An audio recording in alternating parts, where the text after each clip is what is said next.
With me now is Dr. Lorrie Spencer, and she is here to talk to us about supporting children on the autism spectrum during COVID-19. So, Dr. Lorrie, I can imagine this might be a particularly difficult time for both parents and children that are dealing with things on the spectrum. So what are some of the best ways to offer support at this time?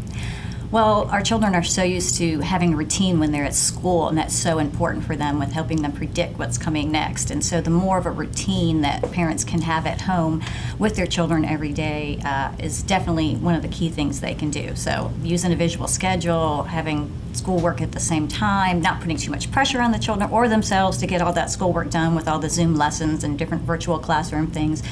We're just not going to be able to do things the same when they're not in the school environment. Sure.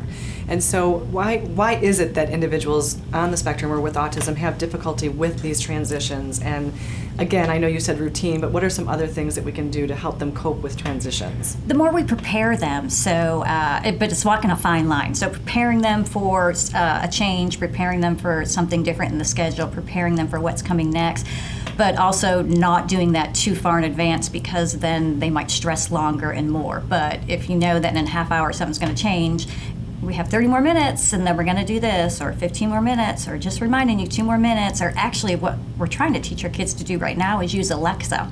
So I have a lot of kids at home that'll say, I'll say, okay, you have a 10-minute break, and they'll say, Alexa, set the timer, 10 minutes, and which they love. Yeah. And then our kids that love numbers will do the whole countdown with it.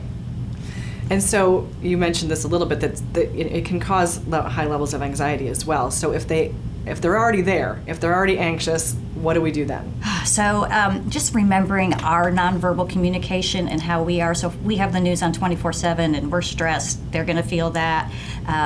Also, just in general with an anxiety, if trying not to, it's so easy to try to avoid situations where children get anxious, but then they really never learn to cope with it. So more of preparing them, helping them understand that everybody gets anxious, we all get anxious about different things, and that's okay, and giving them choices and trying to give them as much control as possible.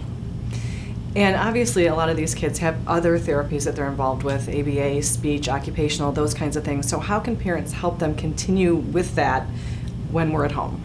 That is so tricky. Some of our kids are able to learn skills and participate in therapy in that format, through telehealth and online, and do really well. And some of the therapists I've been observing, some of them, it's amazing what we can do now. I can sit in my home office and observe a telehealth occupational therapy session with one of my children when they're in their home, and I see so many creative things coming out of it. But a lot of our little ones or individuals without as much attention really struggle with that. So we've been with some of our families like that. We've really worked with the parents and modeled for them and are having them go through and do some of the things that we'd typically be doing.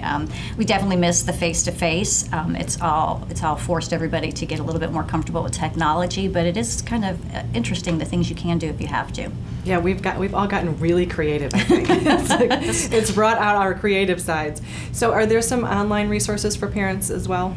You know what, really, there are so many different things out there, and just right here in South Carolina, if you look at MUSC, or there's a lot of parenting autism sites. A Day in the Life is a good one.